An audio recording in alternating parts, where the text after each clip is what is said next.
everybody. Thank you for being here with us this evening, of course, to celebrate the Ozark State of the Community Address. My name is Anna Evans, and I am the Executive Director of the Ozark Chamber of Commerce. It's fantastic to have you all with us here this evening. Thank you again for joining us in this virtual format. This is the first time that we have conducted this event and this address in this format, so just as some housekeeping items, bear with us. We are going to be switching back and forth a little bit between our live presentation and those of us who are here in the room speaking. We also have some video presentations that we're going to be switching back and forth with to play for you. So there will be a little bit of screen switching and things like that going on, but we again thank you for being here and want this to be a great night for us all and for us to learn exactly what's going on and what we have to look forward to here in Ozark over the next year or so. I've introduced myself, but we also have the members of the represented organizations from our partnership in progress here in Ozark. So I will let you go ahead and introduce yourself. Hi, everybody. Thank you so much for attending the State of the Community for 2020. My name is Steve Childers, and I am the Ozark City Administrator. Also, I am Dr. Chris Bauman, the Superintendent of Ozark Schools, and we sure appreciate the opportunity to be here.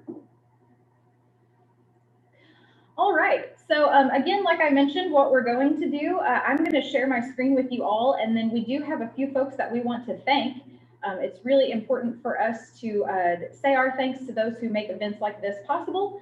And we just want to take some time to acknowledge some folks who have worked really hard to make tonight happen. So first off, of course, as you have heard, we have our representatives from the Partnership in Progress, the City of Ozark, Ozark Chamber, and the Ozark School District. I also specifically want to thank several of our sponsors. Number one, first and foremost, of course, being our presenting sponsor, Esterly Schneider and Associates. We could not put on the types of events that we do and bring together the audiences and the folks together that we do without folks like Esterly Schneider, who are willing to be fantastic community partners and really to jump in with both feet and embrace the community in the way that they have. So thank you sincerely to Esterly Schneider and Associates. We really are fantastically grateful for your partnership, and we want to be sure that we direct all of your attention as attendees to the folks who are helping us put tonight on and make it a success. We also have a next level sponsor. Our gold sponsors are Youngblood Chrysler Dodge Jeep and Ram here in Ozark, and then Alles Acres Arnie Insurance and Business Advisors, of course located in Springfield and Branson. Additional gold sponsors, Cochran Engineering here in Ozark and Ozark Chevrolet. We want to thank our silver sponsors as well, Legal Land Title, SimCog, Southwest Missouri Council of Governments, Liberty Utilities, and of course the City of Ozark, Missouri. And then finally, we want to be sure to thank our corporate level sponsors, Great Southern Bank, the Ozark Fire Protection District, the Ozark R6 School District, and Show Me Christian County Economic Development. I do want to take an additional minute to thank a few additional folks. We had several volunteers who have helped us put on this event. We've had folks who have stood out in the cold and distributed the food that hopefully you all are enjoying this evening. Those from our Legislative Affairs Committee at the Ozark Chamber put in a lot of time and effort and hours into making sure that this event and the governmental relations efforts that we take on at the Chamber throughout the year are have sought your input and your feedback and are as successful as possible. We also want to thank the Ozark School District for hosting us in their venue tonight. We here in the live room where we are coming to you from the new district office located inside the Innovation Center here in Ozark, so we're thrilled about that. We want to thank the Ozark First Baptist Church. Originally, when we first started planning this event just about a year ago, but we held the event last year in First Baptist Church and they were fantastic and they were happy to have us to host us here again this year. So even though we're not in the First Baptist Church tonight, we want to give our big thanks to them for showing their support. And then of course, we want to thank all attendees who have joined us here tonight. So what I want to do before we get started, we have a few, like I mentioned, some videos that we want to share with you. We also are going to be hearing from several folks tonight. If you turn in your programs, we are going to hear from Governor Mike Parson. We have video messages from the governor. We have video messages from our senators. We also have video messages from our United States Congressman, representative. We have a video message from our local representative, Lynn. And finally, we have a video message for you from our local business, Finley Farms, here in town. So at this time, what I want to do is share with you the message that we have from our Governor. Hi, I'm Governor Mike Parson. I know this year's Ozark Chamber of Commerce event looks a little different, but I am honored to be able to speak to you virtually today. These past 8 months have been a whirlwind, to say the least. We started off this year excited for the future and the direction of Missouri. Up until this point, in my administration, we have been very fortunate to have a booming economy with record low unemployment and high wage growth. Because of this, we have been able to focus on skilling up our workforce and making necessary investments in infrastructure. Needless to say, when COVID-19 hit Missouri in March, everything changed. At that time, no one knew what to expect. There was a lot of uncertainty, worry, and concern. But here we are today, 8 months since our first case in Missouri, and I am so proud of our citizens, our healthcare, Missouri companies, chambers, and communities across the state for doing their part. Thanks to all of you, we have overcome all of these obstacles and more than met the 4 pillars of our Show Me Strong recovery plan. Pillar 1 was testing. We recently reached a new milestone of 2 million tests in Missouri. Pillar 2 was PPE. We continue to receive and distribute PPE across the state, and we received national recognition on the Google PPE Marketplace. Pillar 3 was hospital capacity. Our hospitals were not overwhelmed, and we converted a hotel into a hospital in just 11 days. Pillar 4 was data. We went from having no state-specific data to an entire dashboard of Missouri data from across the state. We are confident that Missouri is on the road to recovery and that we will come back stronger than ever before. Already, we are beginning to see signs of economic recovery. In June, Sentator Federal Services announced plans to open an advanced technology center in St. Louis County later this year, which is expecting to bring 1,400 new tech jobs. Lincoln County broke ground on a new workforce development training campus that will create nearly 100 new jobs and $2.8 million in private investment.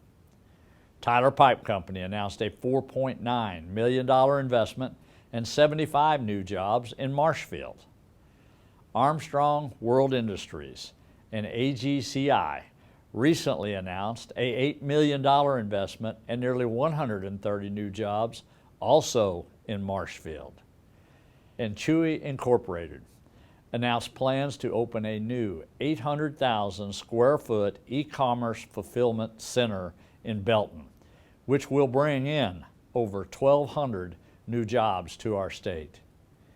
These are just a few examples of showing that even in the midst of COVID-19, Missouri remains a top location for business investment and expansion.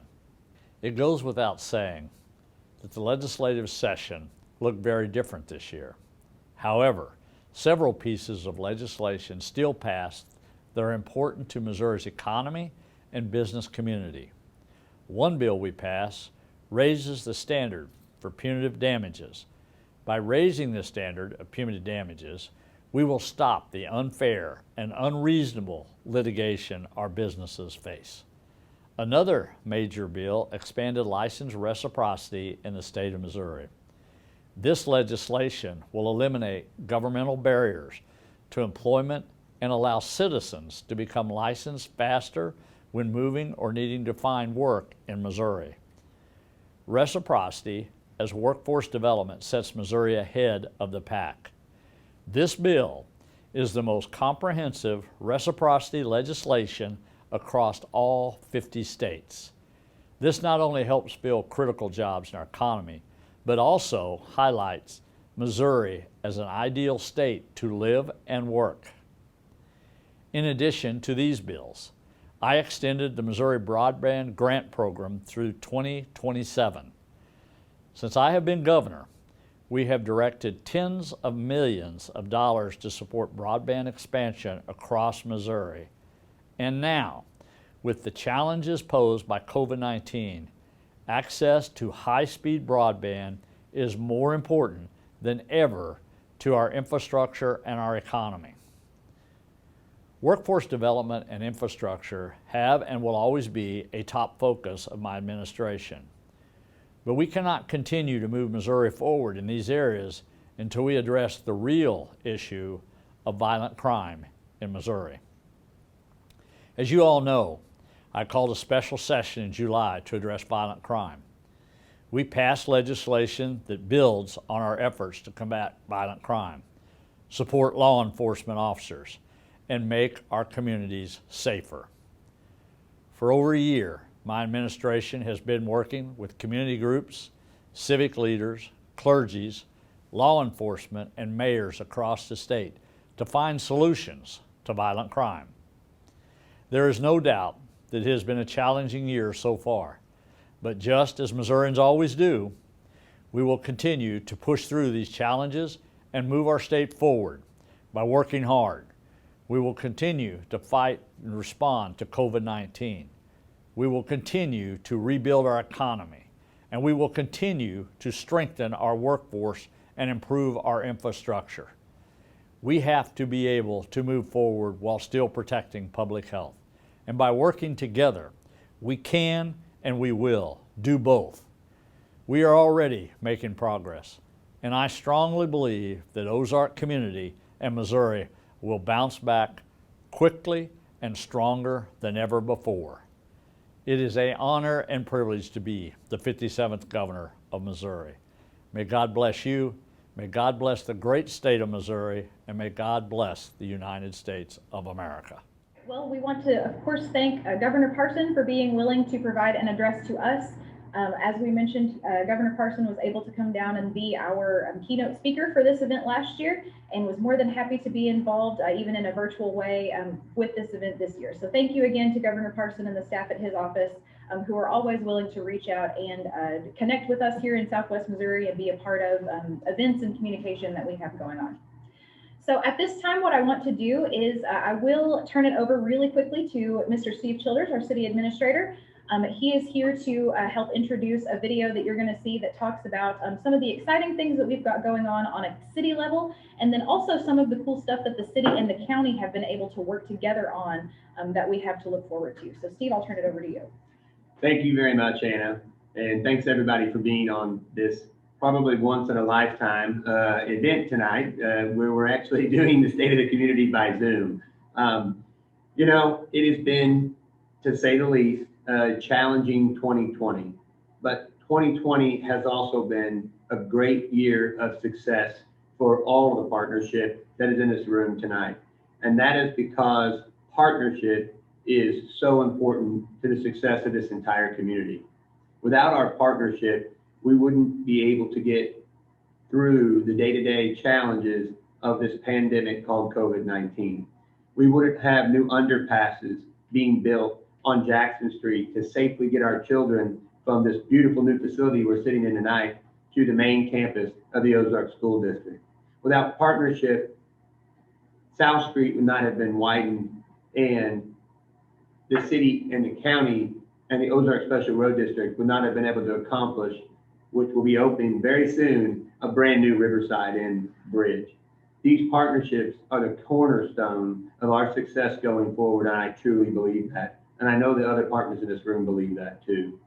The second thing I would say is compassion. Right now, it is time to have compassion and make sure that we're looking out for everyone else that is around us. Sometimes it's hard to do that, but I know that we all feel that because they are our friends, our neighbor, and our family, and working together will get us through rather than being on our own. And the third thing is leadership. It's not always easy to enact good leadership. Sometimes making the decisions that you have to as a leader can be very difficult. But I believe in this community, I believe in this partnership, and I absolutely believe in working together to get us through any of the challenges which we can all turn into opportunities. That is why the city of Ozark in Christian County decided to make a video together. We've been working very hard together on many, many things, and our video will show you some of the exciting things that we have been doing.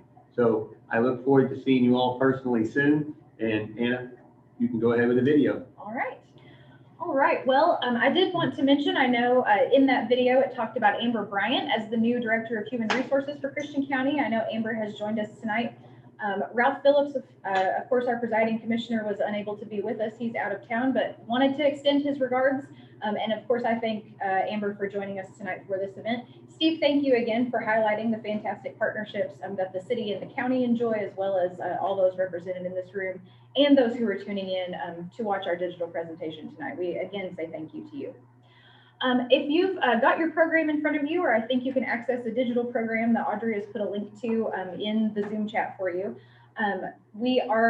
Next up, we're going to hear a few pre-recorded messages from some of our elected officials. So Senator Roy Blunt, Senator Josh Hawley, and Congressman Billy Long have all extended their regards to Ozark and want to say hello and address you this evening. So we're going to see the addresses from each of those individuals. And then as a reminder, at the end of tonight, after all of our presentations, the three of us here in the room, the chamber, the city, and the school, you will have the opportunity to ask some questions. We're going to be able to have a kind of an open Q&A. So if you have questions that you would like to submit to either myself or Steve or Dr. Bauman or anyone in the room here, if you would use the Zoom chat function if you're on Zoom to join that chat and send those questions to Audrey. Audrey Paul's there in Zoom, or you can just simply email those questions to audrey@ozarkchamber.com. That is AUDREY @ozarkchamber.com. And Audrey is here with us to be able to take your questions and pass them on to the parties here in this room. So again, as you watch the presentations, be thinking of questions you want to ask, and we would be happy to address those here just a little bit later on in the program. So we're going to hear right now from Senator Roy Blunt. It's great to be with you today, and thank you for all you do to make Ozark a great place to live and work. It seems like too many things I do right now are virtual, but let me tell you, I'm specifically thinking about being home all the time I've spent in Ozark and Christian County, and wish I was there with you. There are all kinds of challenges to face with this pandemic, but you're doing that together. The Ozark Chamber of Commerce is such an important part of making sure that people like me understand what's happening in Ozark and what's happening with small business and what those businesses need to do to stay afloat and maintain jobs as our economy continues to bounce back. Those numbers have been incredible so far, but we need to be continually watching to do what we need to do to keep making things like the Paycheck Protection Program work. It's a program that I supported in the CARES Act. I've sponsored the Restart Act, and what that really does is help for additional relief for those businesses that have really been impacted the most by what happened. It targets support for the hardest hit. I also serve as chairman of the Appropriations Subcommittee that funds the various health programs, the programs like the Center for Disease Control and the National Institute of Health, where Dr. Fauci runs one of those dozen agencies, and Health and Human Services that has been right out there at the forefront of trying to get people back to work, back to school, back to childcare, and back to better health. That means we need more tests that are easy to take and you get a quick result.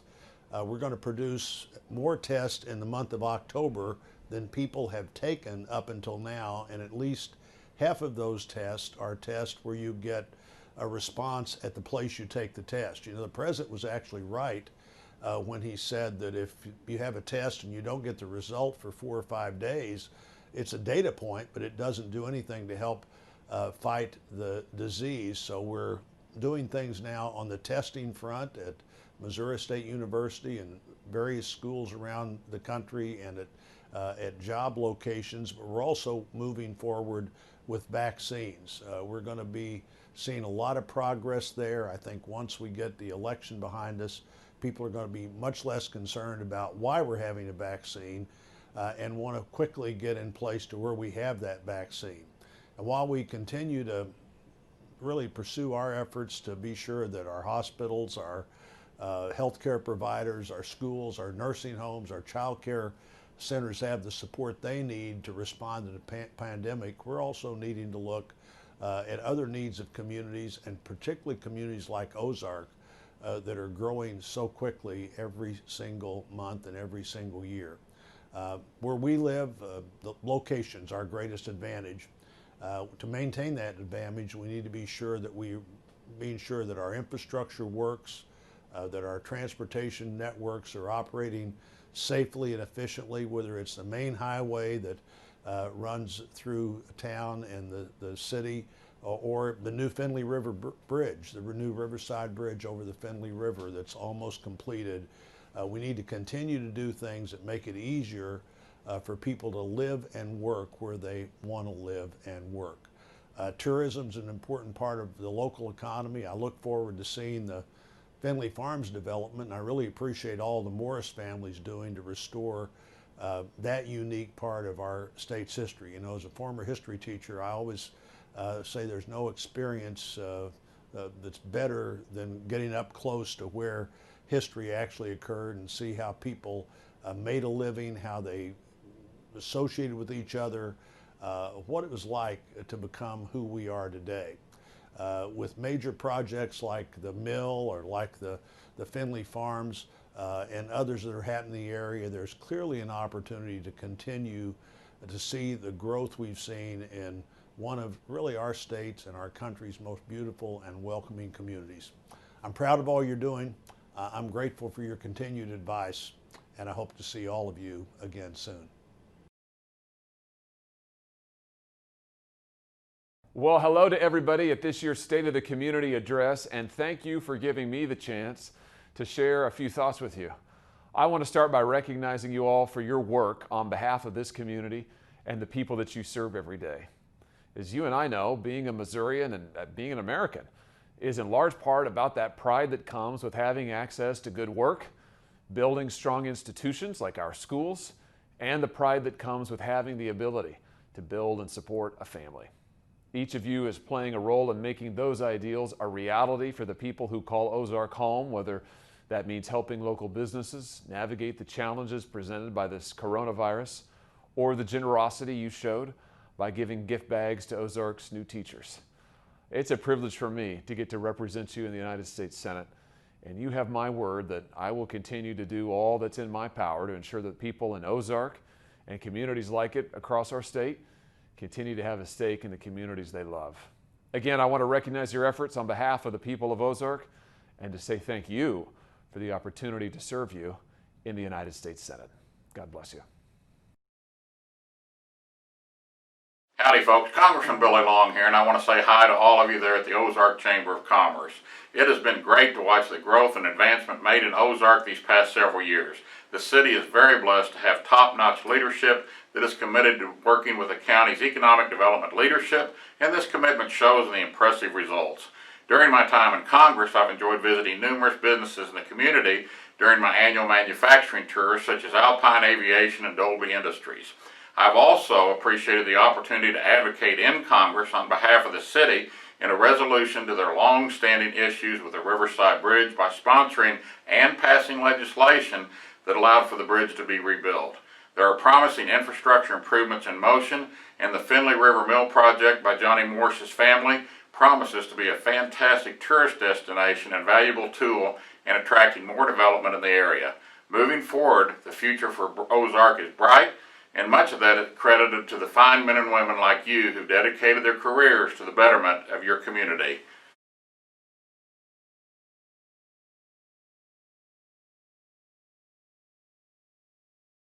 All right. This is Chris Bauman, the Superintendent of Ozark Schools, and on behalf of the Ozark School Board, students, and staff, I would like to thank Anna Evans and the Ozark Chamber, as well as Esterly Snyder, for putting on such a great event.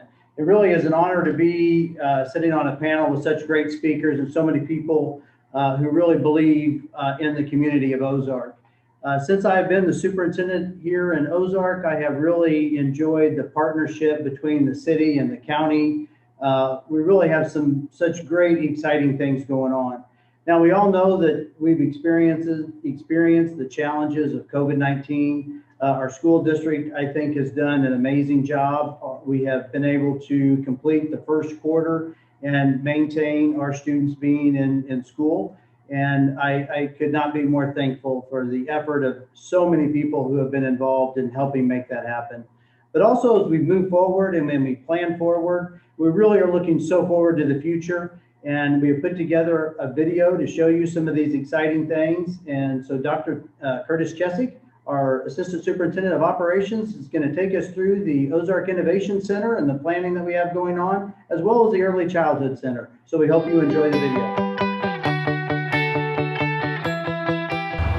On behalf of Ozark School District, we would like to thank you for the opportunity to talk to you about our recent improvements and where we're going in the near future. I'd like to start off by thanking the community, the Ozark Chamber of Commerce, and all the stakeholders for helping us pass our bond in June 2020.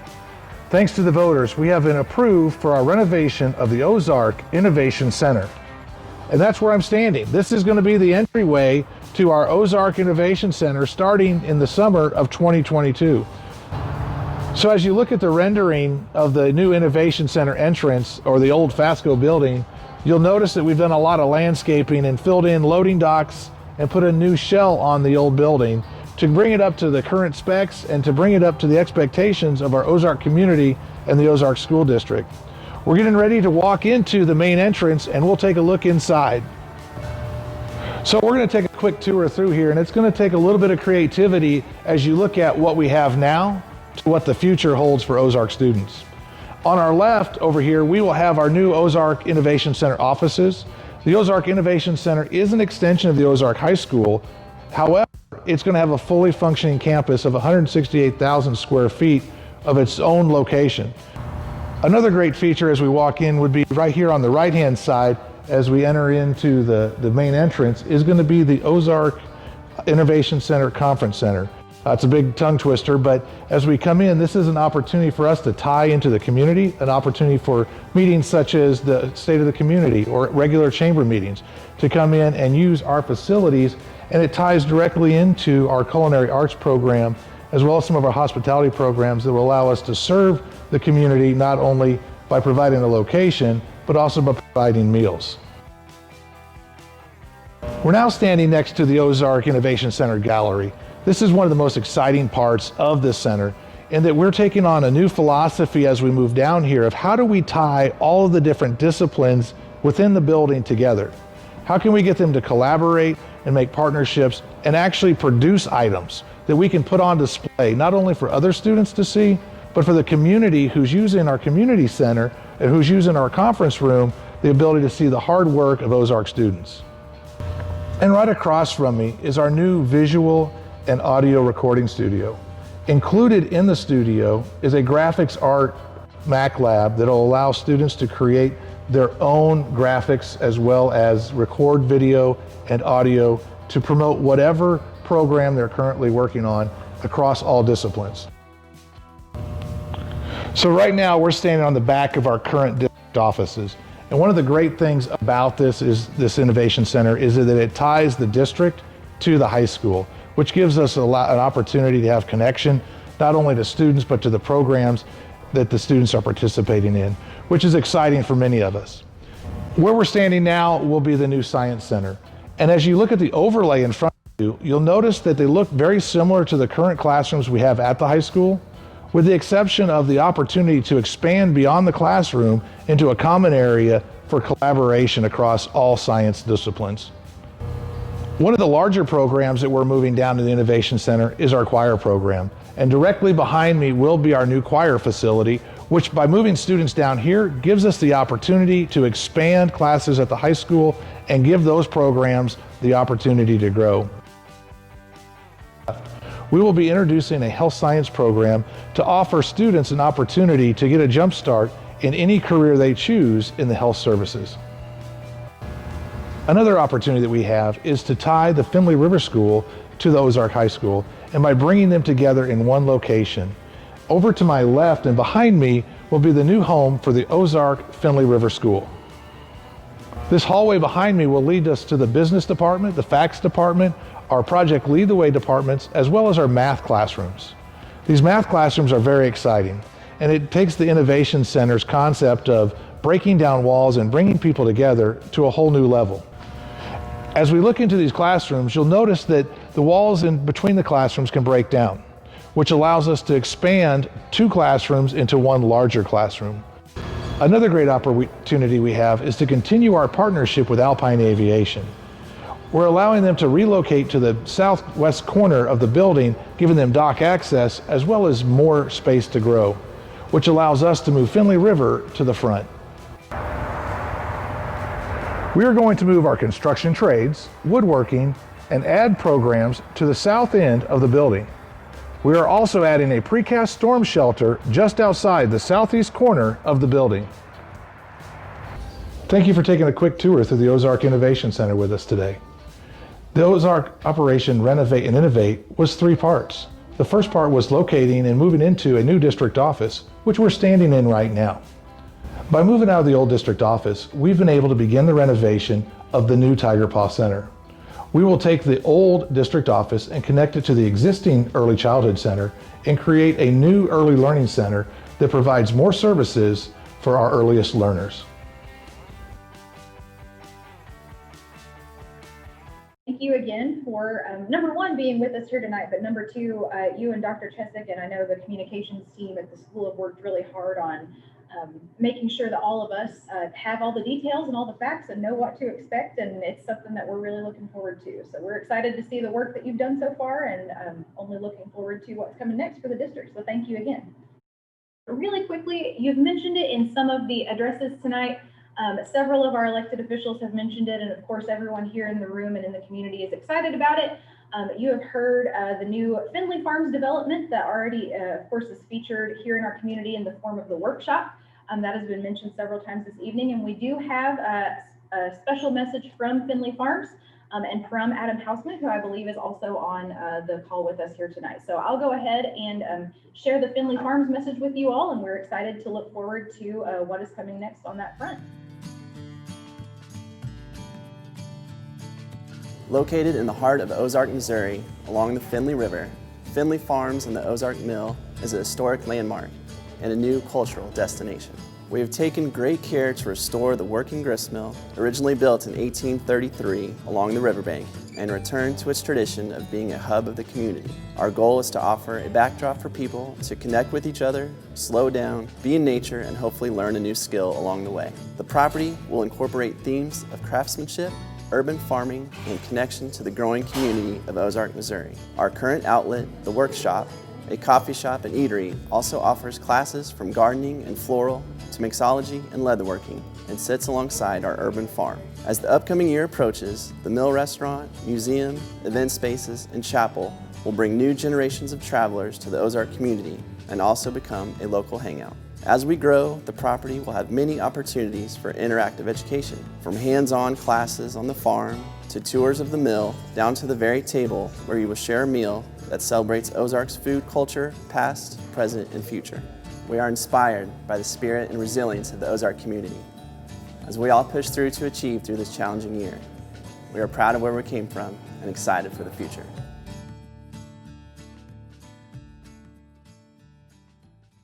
So we are going to hear from Representative Morris. Thank you again to Representative Morris for being willing to speak to us this evening. Good evening. I'm Lynn Morris, your state representative for District 140 Eastern Christian County. As I term out at the end of December, I just want to say thank you. It has been an honor and a privilege to serve my district these past 8 years. I'm hoping to serve our area for the next 4 years as your county commissioner. But I want to talk about Ozark and why I love Ozark. I moved from Springfield to Ozark back in 1977 to open up my first family pharmacy store. My wife has lived in Ozark since 1958, graduated from Ozark, and our 3 children graduated from Ozark High School. We have 6 grandkids that now live in Christian County and go to Nixa. So we are actually now cheering both Ozark and Nixa. But you know, Ozark is a great place.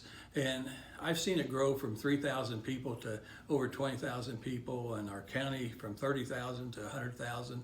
And it is just a tremendously great place to raise a family, to live in Ozark, to work in Ozark, to retire or own a business.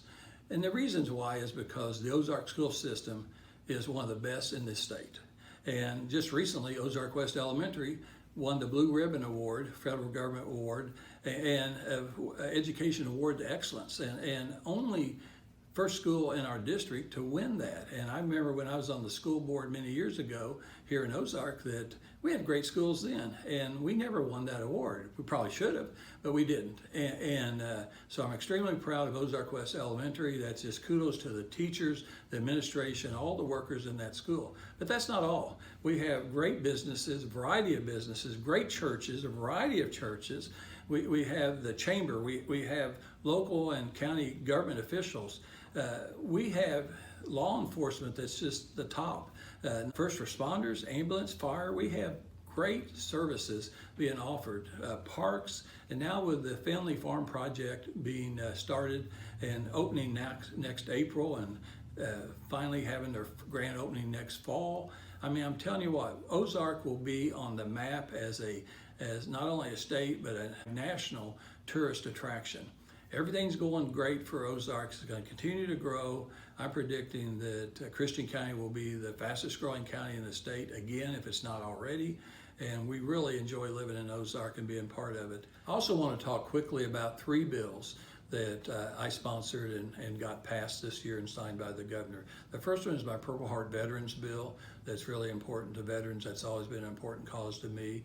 That's going to be a great bill. Another one that we passed this year, Jim Murphy, representative from St. Louis, and I passed a bill that at the time that we passed it, we didn't know how important it was going to be because of COVID-19, but this allows families to put an inexpensive camera system into their loved one's room in a nursing home, and to be able to monitor each other, and they can actually see that their family members dressed, feeling well, you know, sleeping or not sleeping, and eating and things like that. So this is a great bill that we passed. And then the third bill I wanted to mention real quickly was I worked with Senator Sentator on a healthcare bill, and for the first time in the history of the state of Missouri, we are now going to be regulating PBMs, the pharmacy benefit managers, the middleman that causes the cost of prescriptions to be so high. And because of that bill, we believe that prescription costs will go down and save hundreds and thousands of dollars for families every year in the state of Missouri. I hope everyone enjoys their dinner, and I'm just going to close by the same way I close my radio show every Friday. I'm just hoping that we stay safe, we stay kind, and stay positive. All right, well, thank you again to Representative Morris for, again, being willing to address us and be part of our State of the Community event. Audrey, I know there's been a few questions sent over your way. At this time, I'm going to gather, of course, our city administrator, Steve Childers, and school superintendent, Dr. Bauman, and we want to address some of the questions that you all might have. So, Audrey, what do you think? So, this question is for Dr. Bauman. So, Great. Bruce wants to know, what are you most excited about for the school district in 2021, besides, of course, having normal operations, hopefully? Well, really, I would have to say that, you know, we've talked a lot about the Ozark Innovation Center and physically what's happening in the plant, what the design, the architects, all of that work. But really, one of the things that I'm really excited about is also instructionally the planning that's going on. I just recently had a meeting with Mr. Brownfield, our principal at the high school, and we were talking about some of the changes that we have coming, talking about the work that's being done in regard to our academies model of teaching, and really the great things that are going to be brought to our students. And the biggest thing, I think, is some of the changes that we have coming, identifying some teacher leaders to help carry us through that. So I think as we begin to really dive into not just what's coming from a construction standpoint, but also the instructional standpoint, I'm just really excited to see where that goes, because it's really, just as Representative Morris stated, this is a great community to be involved in, great school district doing great things, and I think we're even going to see even bigger things in the future. So that's one of the things I'm most excited about this year. Awesome. All right, well, thank you so much. Do you want to move on to another question? Sure. Okay. All right, let's see here. I'm not sure who this one is for, but I'll just ask, and whoever wants to pick it up can, including Rick if he's in the audience. Okay. Do you foresee any additional local CARES Act money coming to Ozark residents or Christian County businesses. So whoever wants to take that one, if anyone knows. Well, I'll take a stab at this. You know, the CARES Act committee has been working hard to find a location for the $10.3 million that was received by Christian County. I know that they have been working to process those applications, and quite frankly, the city of Ozark has submitted for reimbursement for the direct COVID expenses that we have incurred and have received funds from the CARES Act. That being said, I believe that there is a large amount of money still left for distribution from the Christian County CARES Committee, roughly around $7 million. I think they have a deadline of the end of the year. Now, certainly we've all been asking our representatives whether or not that is going to be extended. We would like to think that, but we can't act that way. So, you know, we hope that's going to be the decision, but maybe we'll see after next week's election what happens, and maybe some decisions can be made. You know, I don't know if there's going to be another stimulus bill. I don't think anybody knows if there's going to be another stimulus bill, but I do know that there are funds remaining with the Christian County CARES Committee, and I believe that it is very important that if our small businesses, if our partnerships, if our schools, if our cities, if our chambers, if we feel like that we can submit eligible expenses for under the guidelines of that, I think that we should talk about it, get together, and come up with a plan to take some applications forward. And we're certainly willing as a city to help any businesses or the school or the chamber, anybody that wants to work together to bring that forward. I would hate to see us have to send over $7 million back to Washington that we could have used certainly here in our community. So I want to commend the Christian County CARES Committee for taking on something they didn't know how to do. Nobody knew how to do this, which is great, very new for them. But I do think that there's an opportunity for us to work together in our partnerships that I mentioned tonight, and maybe bring forth some applications for their consideration. So I do also want to speak really quickly to the business side of that. There was a portion of that question that addressed businesses, and just I know that it's been available for several weeks and even months, but just to reiterate, as Steve said, the Christian County CARES Act Committee and of course correspondingly the Christian County Commission has done a great job of pulling people in to review these applications and make sure that those funds that have been received are being spent on eligible expenses, which is extremely important because we want to make sure that all of those funds are being administered in the best and most effective way possible. So specifically on the business side, as I mentioned, there has been a small business relief application that has specifically been open for Christian County businesses.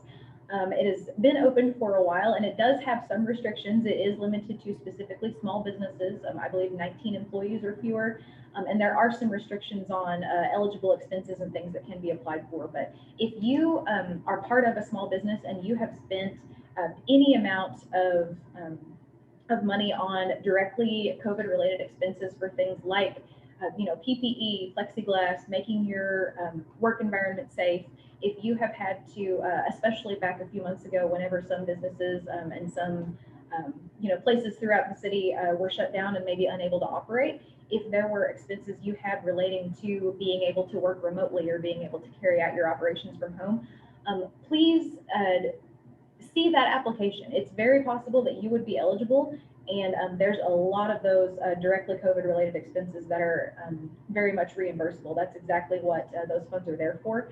Contact the Chamber of Commerce if you have questions about how to access that application or any of the eligibility requirements that might be placed onto that. Contact the CARES Act Committee, I'm sure, for the best guidance on deadlines and everything to make sure that those applications are in. But there is a small business relief application available for some of those COVID-related expenses for small businesses in our county. So again, thank you to the Christian County Commission and the CARES Act Committee for making those applications available and a priority.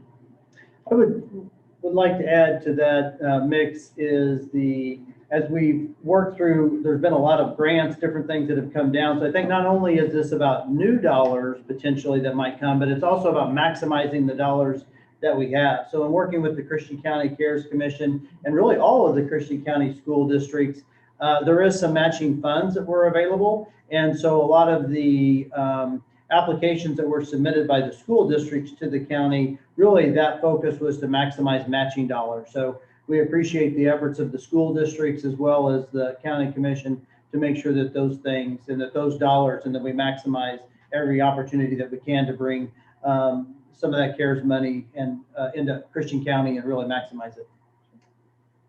Absolutely. Thank you for that question. All right, are we ready for another one? Sure. Okay.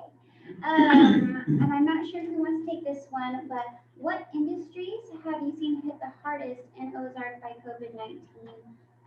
Or what areas do you foresee being more resilient or even growing throughout the next year or so? Wow. You know, I don't know that anybody could have predicted exactly how this was going to affect what type of business, but obviously, you know, as a bedroom community where you have a lot of our residents that work somewhere else, I hope and I believe that a lot of them were able to work remotely from their houses and set up shop here in Ozark. And the funny thing about that is the industry of the community as a whole, if you want to look at the community like a business, we've been able to slow our outward migration that we had every day and our population loss that we saw every day and actually keep people here in Ozark through the day.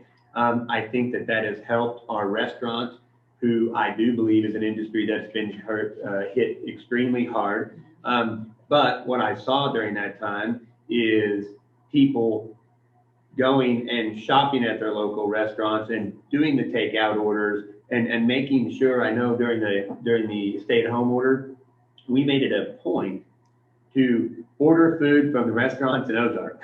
We wanted to make sure that we were doing that because they had great deals and they were providing for us. And so the pickup services, so the restaurants need to be supported, and I think that they're coming up with ways to be resilient.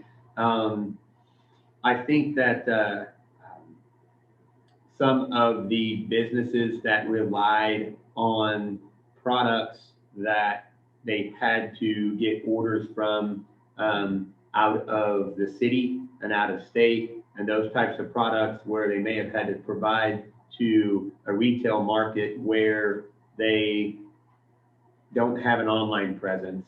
That is something that's hurt some of our businesses. Maybe that's a specialized industry in a lot of cases, but that would be the ones that I would notice that were impacted the most.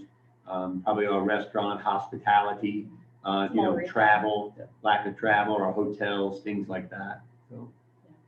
Well, I think, part of that question was talking about resilience. And I think, our, obviously being a part of the school, we know the impact that has had on our students, on our kids. But, when it comes to the resilience, the teachers, I think, have just done an amazing job with what they've been asked to do.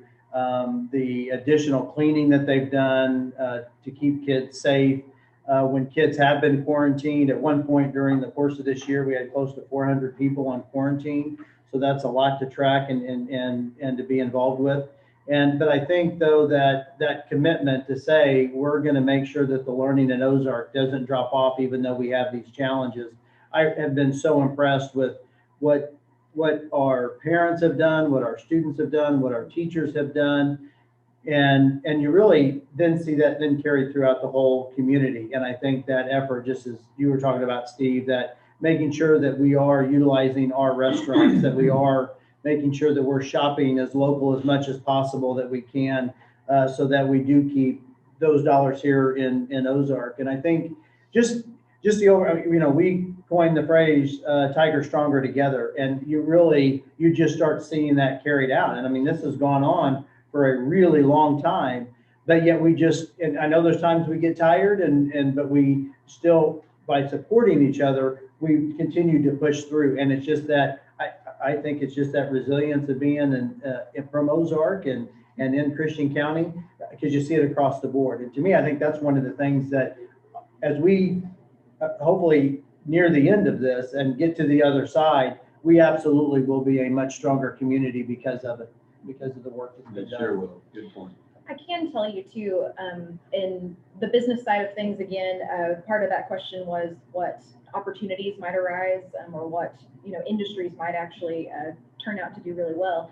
And I don't want to say necessarily that this, that is necessarily an industry, but I do know throughout conversations with business owners or, entrepreneurs, there is a real opportunity for people who are very entrepreneurial and people who can be very creative and innovative and flexible to really find maybe some niches in the market and maybe even start their own businesses. I know there's been really a lot of interest in folks that I've spoken with about kind of taking the opportunity to really step back and reevaluate, take a look at, which industries have been affected and which maybe haven't really been affected or have even grown. And I think there's really a sense of that entrepreneurial spirit of people rising up and saying, this might be a good time to really take a look at where I want my personal career to go. And if there's an opportunity for me to, maybe set the plans in motion to go into business for myself. So I think inspiring some of that entrepreneurship and, the invention and flexibility and innovation and all the good stuff that, Dr. Bauman and the staff at the school really try to instill in our Ozark students, especially with the advent of the Innovation Center. I think people, like I said, who are willing to really think outside the box and be very flexible with, seeing opportunities and taking the opportunities that they have to learn skills or, become trained in certain areas that maybe they didn't have experience in. Entrepreneurship, I think, is going to really become a big opportunity for our community as well. I think, but one of the things that's exciting to me is just as I was here listening to you talk through that piece, so many of our students really are just that. They start thinking in terms of how can I go and do this? And one of the things that we've talked about in our school district is students being divergent thinkers. Now, what does it mean to be a divergent thinker? It's one of those things where if I were to give you this pen, how many different ways can you think to come up to use this pen, right? So that's a divergent thinker. How many different ways can you use a paper clip? So to your point, how many different ways can we rethink and reevaluate our business, our community, how we do our business, how we go through? And I think the more, just as you're saying, the more that we can bring in with this Innovation Center, partnering with our business, getting our kids into our business, they're used to online stuff, right? They could probably teach some of our business people about TikTok and different things like that, about how they can get out there to market it. Divergent thinking. How can we do things differently than what we've had to do before? And to me, that's really what is exciting. When you read some of the early things that talked about Ozark as a community early on, it talked about Ozark being a progressive community, even back in the 1800s. And we still continue that today. And here's some examples of that. I'll pick up on the resiliency too. I mean, again, from the day I got here, you hear this often, we want the government to run like a business, and we know that can't always be the case. Not always. Yeah. Sometimes. Yeah. But you do try to embrace those business philosophies, and you certainly look at your business model and you say what's working and what's not working. And it's actually allowed for us as a community and, the organization that is responsible for managing growth and determining how that growth looks, to step back and actually be divergent thinkers and say, can we do something a little bit different over here or something different here in the way that we have housing? Because when you start talking about those entrepreneurial pursuits that people take on, I have seen people start businesses in the middle of this pandemic that have left other places and broke off on their own. And you go, wow, during this time, wasn't that a little scary? Yeah, it was a little scary, but no more scary than the pandemic or what else was going on. So they're finding those niches and ways, and we want to be able to provide the tools they need. And when I say tools, I mean, I know that sometimes the city doesn't have the sexiest things to talk about, but when you look at the videos of the water and the sewer and the streets, those are the very foundations from which you decide to put your house. If I want to live here, it's because I can live there because this infrastructure is there. And if the school systems are strong, and I choose to be there, and I choose to be in Ozark more and not leave and shop here and stay local. And if we can provide those kind of housing options and those density options that we're looking for, I think that those are the things that we're trying to be think about it and say, how can we be resilient and sustainable for the long term? And this has woken us up to that. Yeah, I agree. All right, thank you all for that. Looks like we have one more question. I think you did touch on it, Dr. Bauman. Okay. This question is just, could you tell us a little bit about how you've seen students and parents dealing with everything going on right now? Well, and how you're supporting them? Yeah, so I would say it goes back to that resilience piece, and I think our students were so excited to get back into our buildings.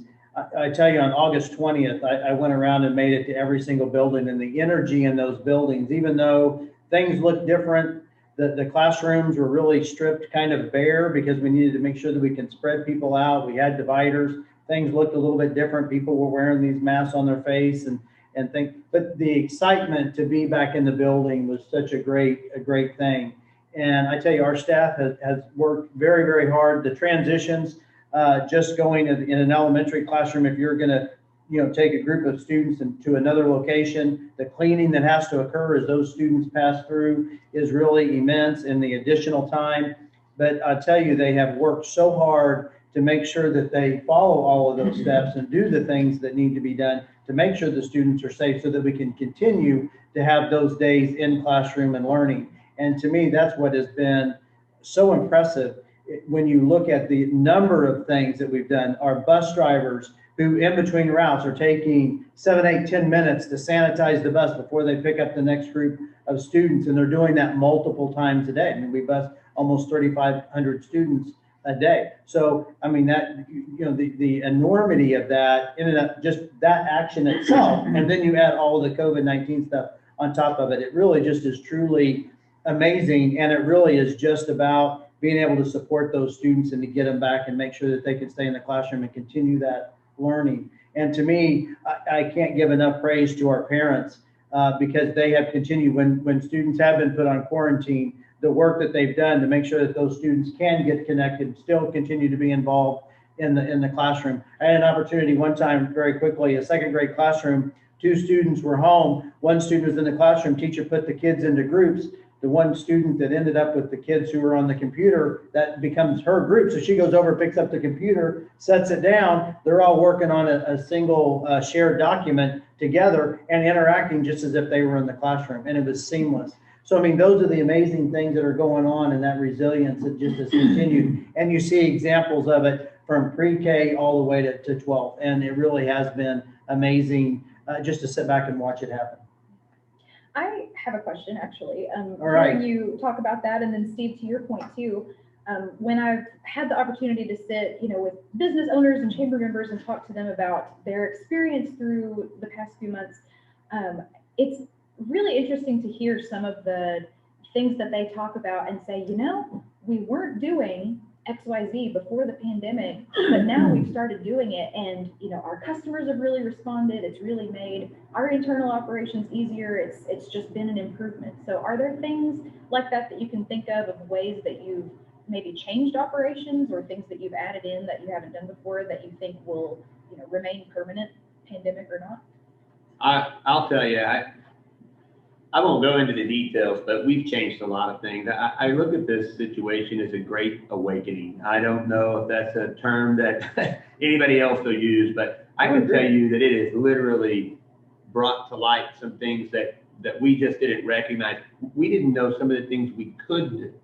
We didn't know some of the things we should do. And we didn't know some of the things, they always say, you don't know what you don't know. Well, this has brought to light a lot of things that, we didn't realize that. And it's challenged us to take on some new direction that if this wasn't have happened, we would have maybe just stayed the status quo and not known. So I think that is certainly something that the city of Ozark has looked at, and really it has made some wonderful improvements in our processes, our policies, our procedures, and now it's moving into real ordinances and things of that nature that will affect the greater community and how it functions. It's also led us, again, to much stronger partnerships and relationships. When you deal with a crisis, you've got to come together. Because if you don't come together, you're probably not going to get through it as successful. So I look at those things and think that, yeah, this has just been monumental. And I think that it's really shed a lot of light on some things and it's improved us. We will, as Dr. Bauman said, we will come out of this stronger. And I know we will. Yeah, I would just echo everything. We have so many operations that, like you said, well, you don't know what you don't know. So it's like, wow, we really can do things better and we can rethink some of the things that we were doing before. So this absolutely has changed many of the things that we have done in the past. Now, it will be nice to bring some of the former things back once things are safe for us to do so. But I tell you, instruction, especially in Ozark, will look very different as we go forward and think of the things that we can do, especially in regard to, say, a student who's, say, on homebound or something like that. It really has got us thinking completely different. But had we not had the opportunity of last spring to be forced into the situation, you never could have convinced or given somebody the vision of the direction that we are now headed. And to me, it's so exciting when you look at all of the pieces, and not to say that it's, you know, lucky or that we would ever wish something like this happened, but the opportunity that we have presented in front of us, and then you couple that with all of the great things that we have going on with the Finley Farms, the trails, the road improvements, everything coming together.